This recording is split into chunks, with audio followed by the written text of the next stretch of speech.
Here. Caitlin Gabriel Black. Here. Kimberly Johnson Smith. Dave Alvin.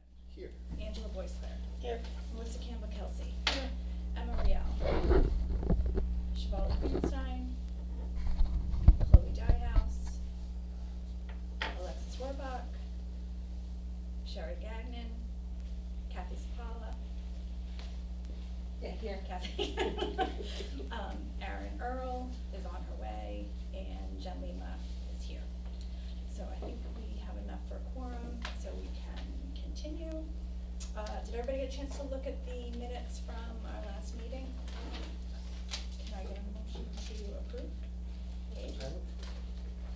Second? Second. All in favor? Okay, awesome. So next on the agenda was to, Melissa, were you raising your hand? No, that was a yes, Okay. That was to discuss the status of the outstanding recommendations that we've made to the school committee. The first was to request that future DEI subcommittees be recorded and made available on the NKSU website, and as you can tell, we had that discussion last night, and they've actually, the intent is to make all subcommittee meetings available to be recorded based on the subcommittee's preferences and requests, but so this will be recorded, it will be uploaded to the district website and will be out there for viewing, just like any school committee meeting. We discussed the fact that we do have minors in our group, because the lawyer advises that because it is a public meeting that no actual specific permission is needed, but we're just going to go the extra step, and we have a permission form that's been drafted that we're gonna send out to the parents, just to make sure that, you know, they're aware. But that's the status on that. Does anybody have any questions on that? The next outstanding item was that standard language be added to all job applications / descriptions that indicate that we're a district that welcomes and encourages diversity. At the request of the superintendent, this item is, at the request of the interim superintendent, this item is gonna stay outstanding until we have a new HR director. Ideally, this will become part of a hiring policy moving forward, but until we have somebody in that position, we're gonna table this for now. The other one was that all district forms and documents, including Aspen and Canvas, be updated to reflect gender-neutral language, be inclusive of all family types, allow for multiple options for racial and ethnic identity, and be available in a family's native language. Our goal was to have these updated by the beginning of the 2022 school year. Obviously, that didn't happen. There's been no update from the administration since their report at our 9/21 meeting that they were working on it and they were gonna revert back. So I'm gonna follow up with them and see if we can get some more information. I know we discussed at the time that some of them were easy and some of them were harder, but I'd like to see some movement on the easy fixes as we move forward. Anybody have questions on either of those two? Hi, Alexis. Hi.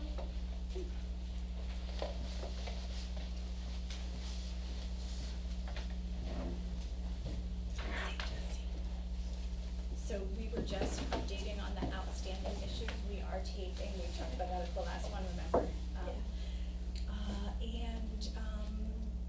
The addition to the job application around diversity is gonna be tabled until we have an HR director.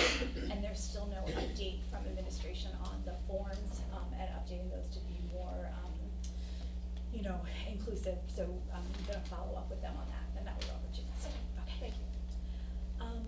So the next was to discuss the status of the DEI community assessment. So PCG submitted the first draft of the report on December 16th.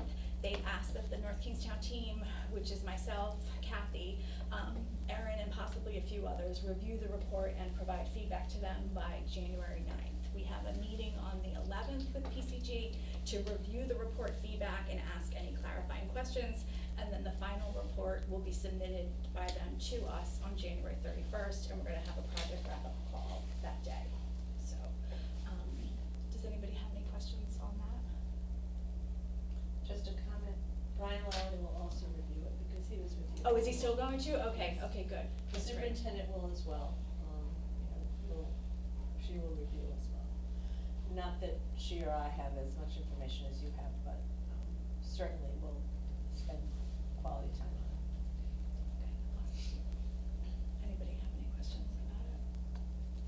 So is the January 31st date that it would be then publicly, like, put before the school committee? Or would that be at a later time after it's kind of all? I envision it being publicly available on the 31st. And will they be making a presentation to the school They will not be committee? making a presentation, but I think we're gonna discuss about The having school some committee type will. of presentation and discussion around the findings of it. Yeah. Yeah, whatever our next meeting is after the 31st.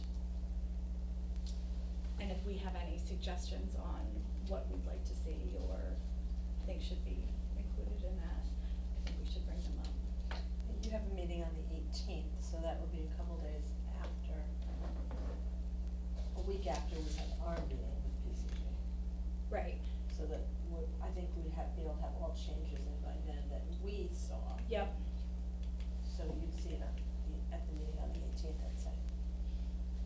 You would this Are you group. talking about February or this group? January, so. I don't This think so, group. cause it wouldn't be available yet. So this group won't see it Not until before- after the 31st, yes, Oh, okay, yeah, all right, yeah. sorry.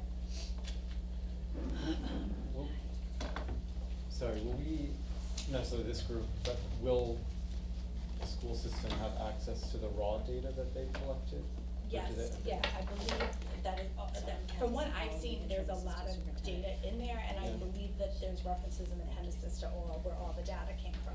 Yeah, I mean, I mostly ask because I can envision there being like follow-up questions, once it goes public, Right. people saying there's, but did you look at this, did you look at the data in this way? Right, Did you right. answer this question?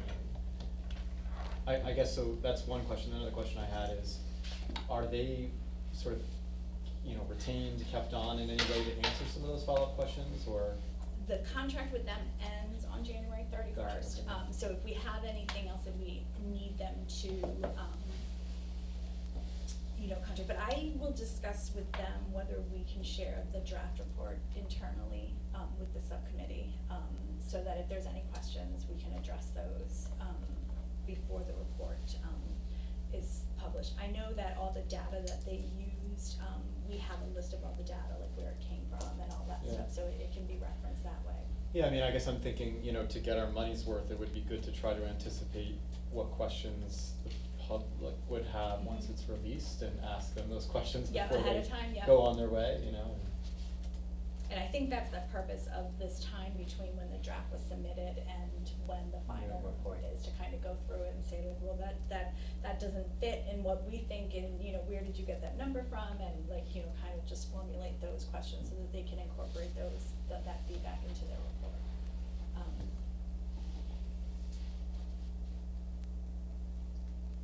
The raw data is gonna be a bit.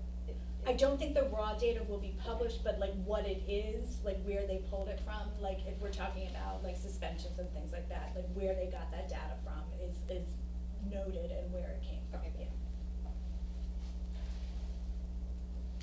Anybody have any other questions on that? Actually, that made me wonder, so the raw data won't be published, and I guess a different thing I thought, because originally I was thinking, geez, the school system should have access to the data. Whether it's made public, I guess I thought, well, geez, it should be made public, but then I had concerns about confidentiality, right, and linking names to. Yeah, the school district definitely Yeah, has right, it right. because we gave them, they gave us a list of data that they wanted to review. We provided them with a list of it, and then they had others that they got themselves from like publicly available sources. But they definitely have some information that they have kept confidential that they're not sharing. So they're giving the results, but not, Like an Sally aggregate. in Right, right. so-and-so's classroom told us that, Right.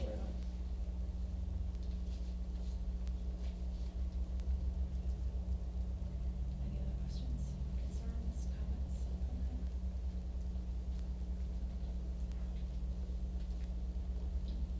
I don't know if it's worth doing this, but other school districts that have gone through this might have some suggestions for things they wish they had asked while they had the That's chance. a good idea.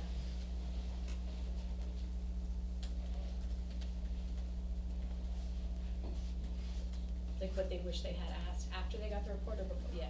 That's right. Like what can we ask before our contract is up that will help us make the most, like you said, make most of it.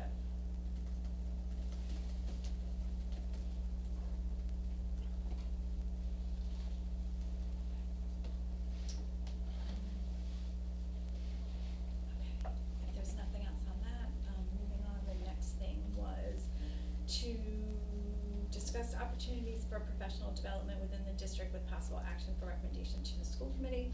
So this, was actually one of the major focuses for the PCG audit, so I would propose that we wait for that report to be published and see what their findings are, before we decide what our next steps should be in this area, because they go into, some pretty good detail around this area and what we should be doing, so rather than move any forward, I would propose that we wait to see what we can pull from their recommendations. Anybody have any questions or concerns with that?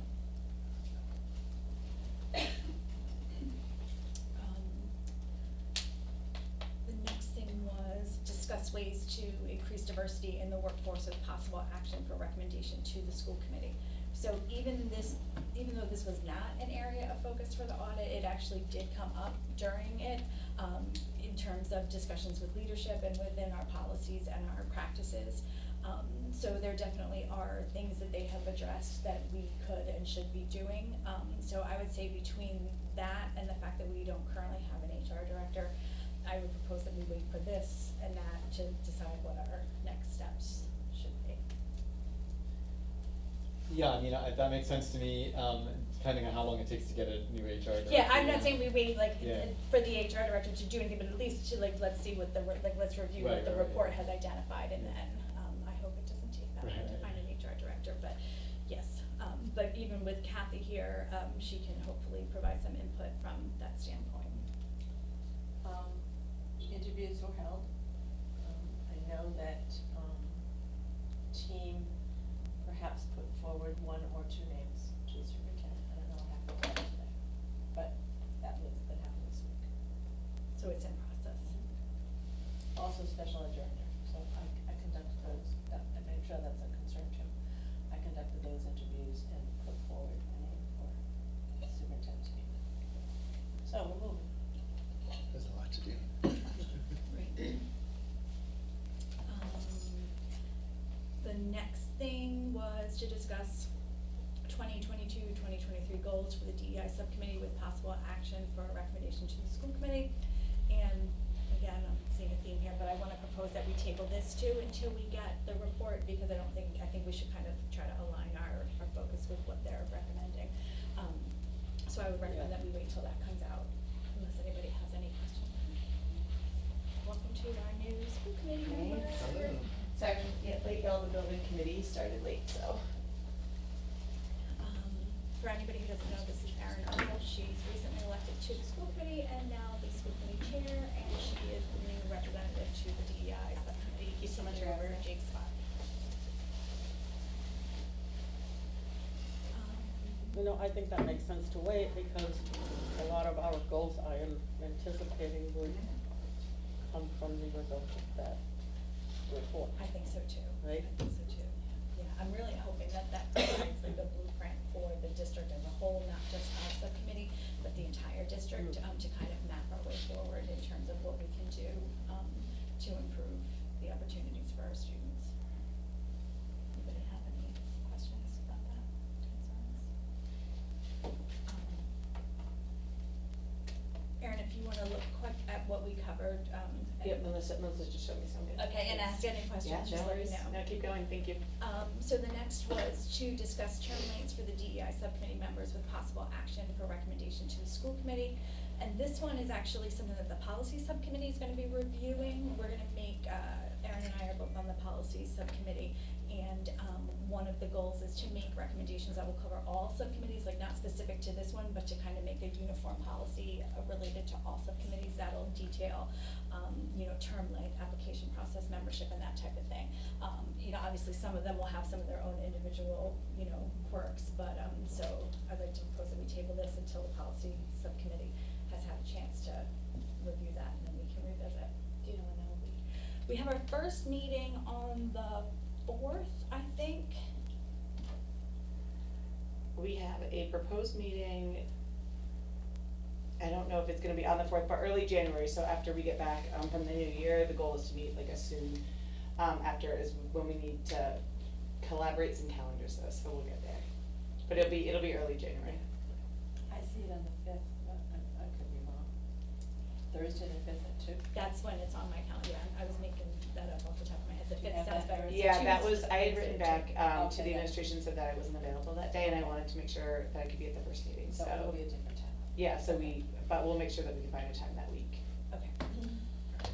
This might be hard to answer, but is there a sense of turnaround time and, decision-making and that sort of stuff? Because I recognize we have seats that have been open.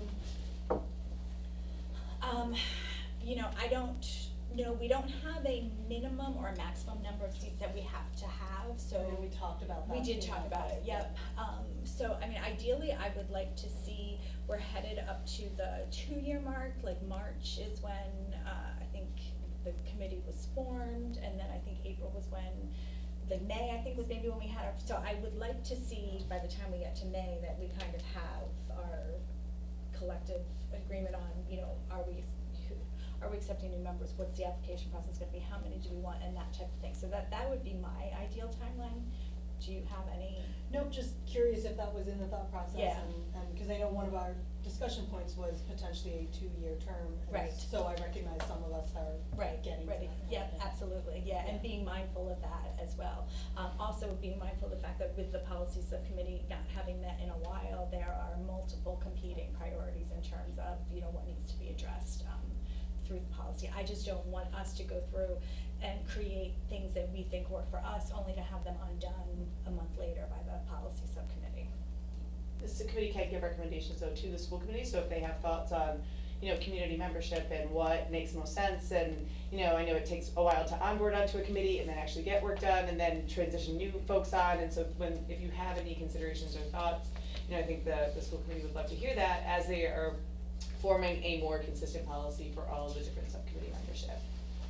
So with that in mind, we could dig out the work that we did already and started on that in terms of term membership, community makeup, you know, ideal number of members, and maybe look to make a proposal from that out of our next meeting. Instead of tabling it, we could kind of just give a recommendation, knowing that it might change either way, if you wanted to do that. I think like we've started the conversation, Yeah. so I don't think the policy committee needs to start from 0. No, definitely So, not, yeah, yeah. Okay, we can do that.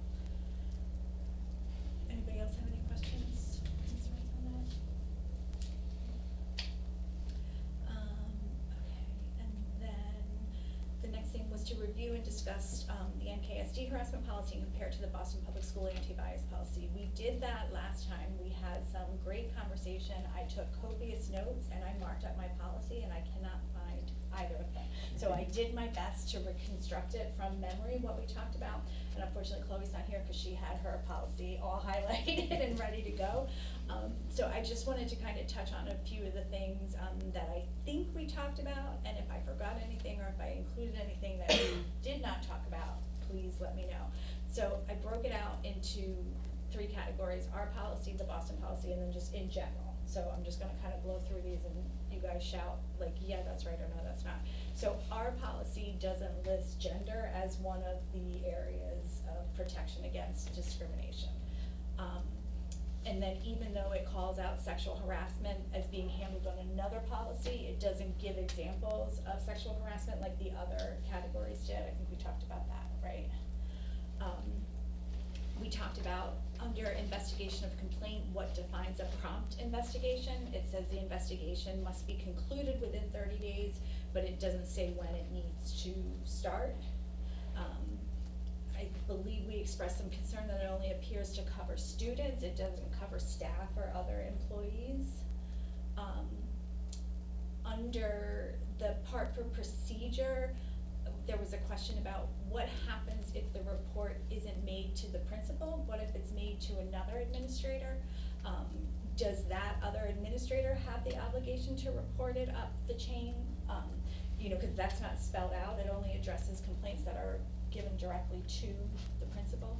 And if someone witnesses something that doesn't happen to them, do they have an obligation to report it? I And for other resources at the end, I think we talked about there might have been some other resources that we could list, the ACLU, the Department of Education, I think there was one other one. Is that, did I miss anything about our policy in particular? We had also talked about, concerns, so if someone feels that they are being harassed, but are afraid to report it because they don't know where that's gonna go, are they gonna be outed, and Right. what are the sort of procedures spelled out for when that will and will not go up the chain? Does the person reporting it have any control of whether it goes up? Right, I had added, should we provide an avenue for support and services if that's all that the Right. victim wants, like stressing that this policy Right. should be restorative, not punitive, And if they wanted to keep their confidentiality. confidentiality, right. And that should be the first First thing, the first right, thing yep. before anything is, let me tell you what the limits of confidentiality are, let me tell you Right. how this is gonna work, the And that the process. person receiving those complaints needs to be trained in that and to be Right. able to, make the person know. Especially as mandatory reporters. Yep, when yep, you- yep. So those are things that I cause those weren't really addressed in either policy, but I think if I recall from our discussion, we felt that those were important pieces to include. And I think we talked about the last time that, the Title IX consultant this is one of the policies that they are reviewing, but that these would be our kind of what we talked about recommendations that should be included, during the review. The other thing I think we talked about, the Boston policy, in their policy, the purpose, the coverage, and the general policy clauses were much more specific than ours, which I think we felt was helpful. And it defined the school as being any school-sponsored event, place, et cetera, like not just a school building, which ours didn't seem to do, at least not didn't do clearly. And it also says that notes that records of the reports need to be made and that a regular review of them will be conducted to identify any potential problems, which ours doesn't discuss any, reporting or reviewing. That policy requires equity and or bias prevention training as an action arising out of these complaints for people. And it includes information in it for employees' rights, like that policy specifically covers not just students. So I think those were the things that we liked that we saw in that policy that were not included in ours. Did I miss anything? Did PCG look at this policy too?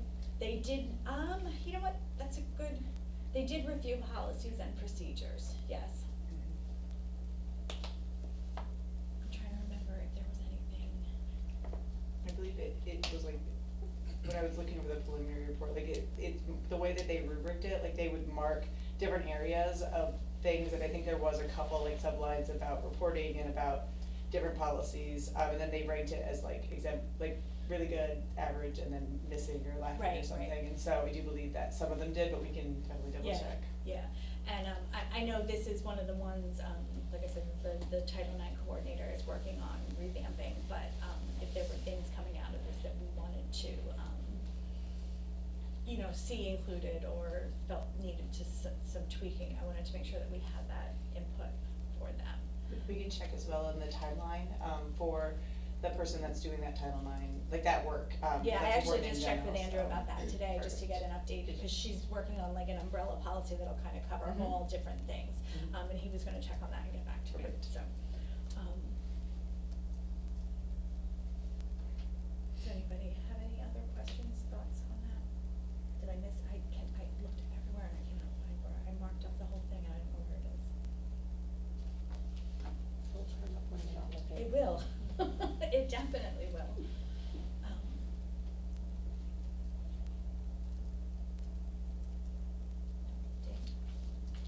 I think that covered it, from what I can remember. Yeah, I mean, I was like doing it from Yeah, memory, like like. some comments of just, we gotta get more specific than that. Right, a Well, lot we of, had a ton yeah. of notes, so. And to address Yeah. the intent is to, obviously to address misdoing, but to provide resources and support and make sure that complainants know that there's an avenue available for them, even if they don't wanna turn it into a complaint. Yeah, and I guess the I mean, it's one thing for the people who are receiving the report to have training, but it's another thing for the people who might be making the reports, potential victims, to know who to go to.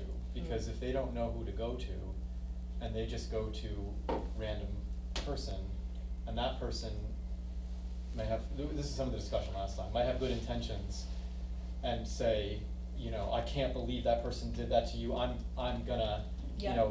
but that just blows the whole thing up and makes it much worse, Right. So not only does the person receiving it need to, I guess the punchline is, they need to have training, but the students, whoever might make the report, need to know, it needs to be explicit who they would go to. And all others need to be able to say, you should go to this person.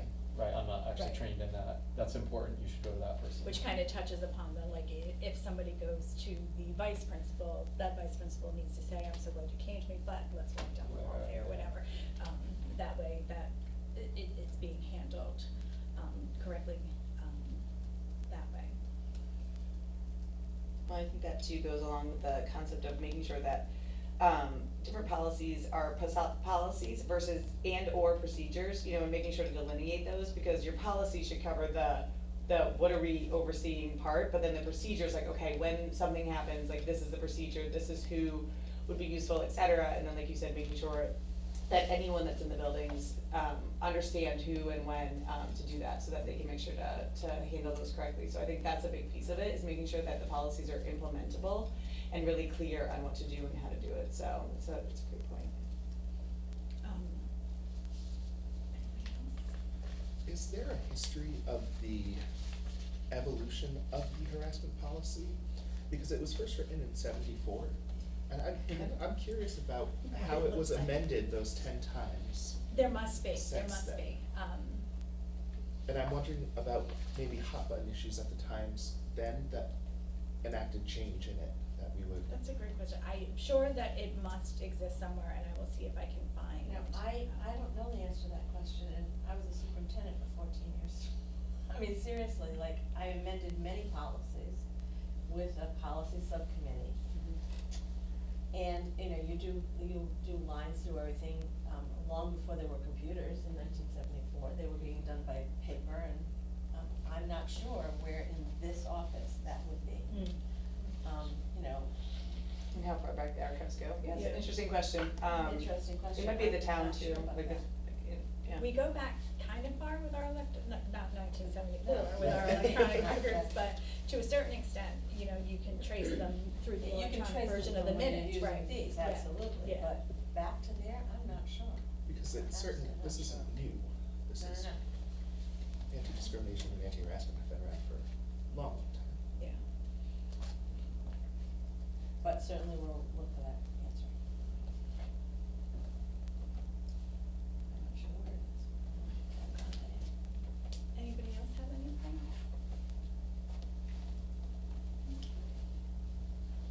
Erin, you have any questions that you wanna stick over? No, I think the biggest thing is, what you said, Jen, about how, the Title IX investigator is looking at it and also looking at where those blanket policies can come in to make it more clear, and also not have to have folks, cross-reference policies that go back and forth and different things, and so making it much clearer.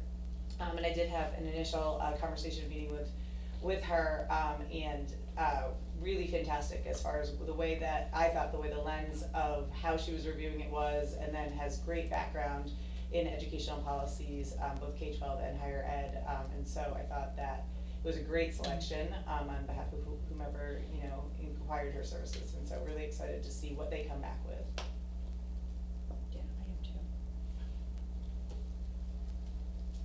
Okay, so unless somebody has something else to talk about on one of the agenda items, that was really it, kind of a short meeting, but I think a lot of it is waiting on that, the report, and I think that's really gonna outline where we go, from here, and I just don't think it makes a lot of sense to make any decisions or movement without, do you all have any specific questions or concerns that you wanna make sure are addressed in that?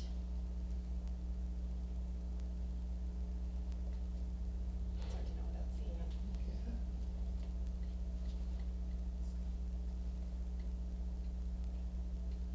Just a clarifying question on, what the plan was as far as when will the DEI subcommittee get to see the report? Will they get it during the feedback stages, or will it be? The discussion was that it would not go to the full committee during the Mhm. feedback stage, but we talked about discussing with PCG on our call, after that, whether once the feedback has been submitted, you know, to share that, or whether we have to wait until the final draft comes Mhm. out. So, I guess it'll depend on how much feedback comes back to PCG and how much modifications are needed. Yeah. I think, when we did it, at the University of Rhode Island, it was really important for us to make sure that people felt like it was a very authentic report, and so we actually tried to make sure that it actually came out like very, all at once, and everybody saw it kind of equally, to really try to keep that integrity, of the report and the data that came through, and so that makes sense that you wanna try to do as minimal as possible, so that the community knows that this is really just what the external folks that we hired did, and this is what it says, and Mhm. so, exciting to get some good data. Yeah, I'm excited to have it come out. That's actually an interesting point, right, cause the perception could be what happened in between the first draft and the final draft. Would it make sense to document like any requests for feedback? There is like the way that PCG has asked us to submit feedback is through a form, so Yeah. there will be documentation of that. Right. You know, what the request was, what page it was, who made the request, and some context around what the request is. So there is documentation regarding that. I think that all at once approach is appropriate too, because the DEI did not, we made the recommendation to the superintendent to ask for the report from the school committee. We didn't, hire them ourselves, so we're just like the public.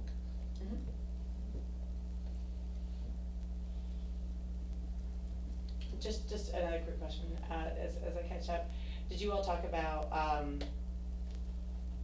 next steps after the report comes out, as far as what, I know the goals, I walked in when you were all talking about that, but then beyond that, was there any conversation about implementation and stuff? And it was kind of like, let's wait, let's get the That's great. report, and then we'll kind of see what that maps out and what part we can play in helping to Mhm. move that forward. Anybody have anything else? Okay, a nice, short, quick meeting, and happy holidays to everybody, and one more school day for our teachers and administrators in the building. Except for Katie, who's already off. So can I get a motion to adjourn? So moved. Second? All in favor? Okay, thank you all. Thank you. Thank you.